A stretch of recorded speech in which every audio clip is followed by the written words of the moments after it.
શિક્ષિત સમાજ જ પ્રગતિનું સોપાન. દઢાલમાં માળી સમાજના સ્નેહ મિલનમાં 700થી વધુ અગ્રણીઓની હાજરી. અંકલેશ્વરના દઢાલ ગામ ખાતે માળી સમાજ ચેરિટેબલ ટ્રસ્ટ ભરૂચ અંકલેશ્વર દ્વારા સમાજનું 5મું ભવ્ય વાર્ષિક સંમેલન અત્યંત ઉત્સાહભર્યા વાતાવરણમાં સંપન્ન થયું હતું. આ પ્રસંગે ગુજરાત રાજ્યના પર્યાવરણ અને રક્ષા રાજ્યમંત્રી પ્રવીણ માળીએ ખાસ ઉપસ્થિત રહી સમાજના ઉત્થાન માટે શિક્ષણના મહત્વ પર ભાર મૂક્યો હતો. મંત્રીએ જણાવ્યું છે કે સમાજને આગળ લઈ જવા માટે શિક્ષણ એકમાત્ર માધ્યમ છે અને ટ્રસ્ટ દ્વારા દર વર્ષે આ દિશામાં નક્કર પ્રયાસો કરવામાં આવે છે.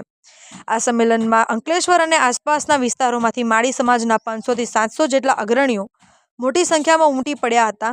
કાર્યક્રમમાં મંત્રીની સાથે ભાજપા પ્રમુખ પ્રકાશ મોદી, નગરપાલિકા પ્રમુખ લલિતાબેન રાજપુરોહિત, નોટિફાઈડ એરિયા પ્રમુખ જય તેરૈયા, બાજવા પ્રમુખ મનીષભાઈ અને ભરૂચ આરટીઓ પંકજ પડિયાર સહિતના અનેક રાજકીય અને સામાજિક મહાનુભાવો ઉપસ્થિત રહ્યા હતા.